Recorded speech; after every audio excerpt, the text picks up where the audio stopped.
നല്ല പുസ്തകങ്ങൾ വരുമ്പോൾ ഞങ്ങളെ അറിയിക്കുകയും ഇത് വായിക്കണമെന്നൊക്കെ നിർബന്ധിക്കുകയും ചെയ്ത ഒരുപാട് മുതിർന്ന പത്രപ്രവർത്തകന്മാർ കേരളത്തിലുണ്ടായിരുന്നു. ഞാൻ നന്ദിപൂർവ്വം ഓർക്കുകയാണ്. അന്ന് പൊതുപ്രവർത്തകർക്ക്, രാഷ്ട്രീയ പ്രവർത്തകർക്ക്, മാധ്യമപ്രവർത്തകരുമായി ഉണ്ടായ വ്യക്തിപരമായ ബന്ധം തീർച്ചയായും അത് ഇന്നില്ല എന്നത് വളരെ ദൗർഭാഗ്യകരമായ കാര്യമാണ്. വ്യക്തിപരമായ ബന്ധം പുലർത്താൻ പൊതുപ്രവർത്തകരും മടിക്കുന്നു, മാധ്യമപ്രവർത്തകരും മടിക്കുന്നു എന്നുള്ളൊരു കാര്യമാണ്. നമ്മൾ കേരളത്തിൻ്റെ മാധ്യമപ്രവർത്തനം എങ്ങോട്ടാണ് പോകുന്നത് എന്ന് നമ്മൾ ചിന്തിക്കേണ്ട ഒരു സ്ഥലം കൂടിയാണ് കൊല്ലം.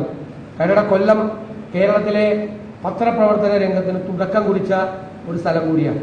CV കുഞ്ഞിരാമനെ പോലെ, KG ശങ്കരെ പോലുള്ള പ്രഗത്ഭരായ പത്രാധിപന്മാർ ആദ്യം പത്രങ്ങളും മാസികകളുമെല്ലാം സ്ഥാപിച്ചു ഈ രംഗത്തേക്ക് കടന്നു വന്ന ഒരുപാട് ആളുകൾ യഥാർത്ഥത്തിൽ കേരളത്തിലെ മാധ്യമപ്രവർത്തനത്തിന്റെ ഈറ്റില്ലം എന്ന് വിശേഷിപ്പിക്കാൻ കഴിയാവുന്ന ഒരു സ്ഥലമാണ് കൊല്ലം. എങ്ങോട്ടാണ് മാധ്യമപ്രവർത്തനം പോകുന്നത് എന്ന് ചർച്ച ചെയ്യപ്പെടേണ്ട സമയം അതിക്രമിച്ചിരിക്കുന്നു. കാരണം അൺഎത്തിക്കൽ ടു ദ കോർ എന്ന് വിശേഷിപ്പിക്കാൻ കഴിയുന്ന തലത്തിലേക്കാണ് പോകുന്നത്.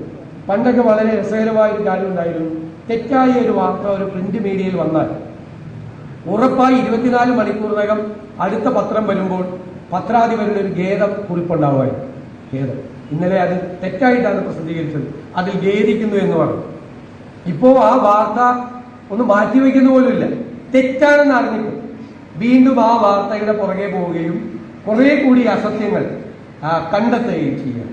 എല്ലാ ദിവസവും ഒരുപാട് ചാനലുകൾ ഉണ്ടാകുമ്പോൾ ഒരുപാട് വാർത്തകൾ വേണം എന്ന കാര്യത്തിൽ തർക്കമില്ല. പക്ഷെ വാർത്തകൾ കിട്ടാതിരിക്കുമ്പോൾ ആകാശത്ത് നിന്ന് മറ്റേ കയ്യിൽ ഭസ്മം എടുക്കുന്നത് പോലെ ആകാശത്ത് നിന്നും വാർത്തകൾ ക്രിയേറ്റ് ചെയ്ത് വാർത്തകൾ ഉണ്ടാക്കുകയാണ്.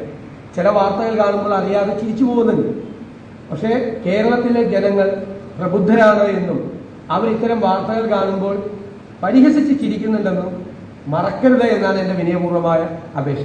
ഞാൻ രാഷ്ട്രീയ നേതാക്കളെയോ ഭരണകൂടങ്ങളെയോ വിമർശിക്കുന്നതിനെ കുറിച്ചല്ല ഞാൻ പറയുന്നത്. അത് എല്ലാ കാലഘട്ടത്തിലും രാഷ്ട്രീയ നേതാക്കളും ഭരണകൂടങ്ങളും എല്ലാം വിമർശനത്തിന്റെ പരിധിയിലുണ്ടായിരുന്നു. ചിലപ്പോൾ കൂടുതൽ വിമർശിക്കപ്പെട്ടിട്ടുണ്ട്, ചിലപ്പോൾ ചില ആളുകൾ സംരക്ഷിക്കപ്പെട്ടിട്ടുണ്ട്, അതെല്ലാം ഉണ്ടായിരുന്നു. പക്ഷെ അതിനപ്പുറത്തേക്ക് ഒരു മാധ്യമപ്രവർത്തനം പോവുകയും മാധ്യമപ്രവർത്തനത്തിന്റെ ഒരു ക്രെഡിബിലിറ്റി, വിശ്വാസ്യത നഷ്ടപ്പെട്ടുകൊണ്ടിരിക്കുകയും ചെയ്യുകയാണ്. ചില ചാനലുകളും ചില വാർത്താ മാധ്യമങ്ങളും ഒരു പുതിയ കൾച്ചർ ഉണ്ടാക്കുകയാണ്. അതിന്റെ പുറകെ മുഖ്യധാര മാധ്യമങ്ങൾ കൂടി ഈ ക്രെഡിറ്റ് റേറ്റിംഗിന്റെ പേരിൽ പുറകെ പോകുന്ന സങ്കടകരമായ കാഴ്ച കൂടി കാണുന്നത്.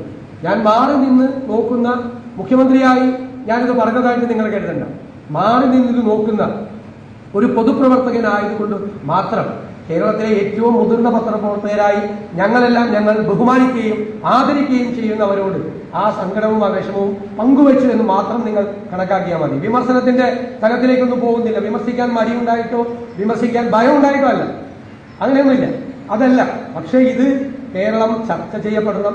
മുതിർന്ന മാധ്യമപ്രവർത്തകർ അവർക്ക് വഴികാട്ടികളായി മാറണം എന്നുകൂടി എൻ്റെ അഭ്യർത്ഥനയുണ്ട്.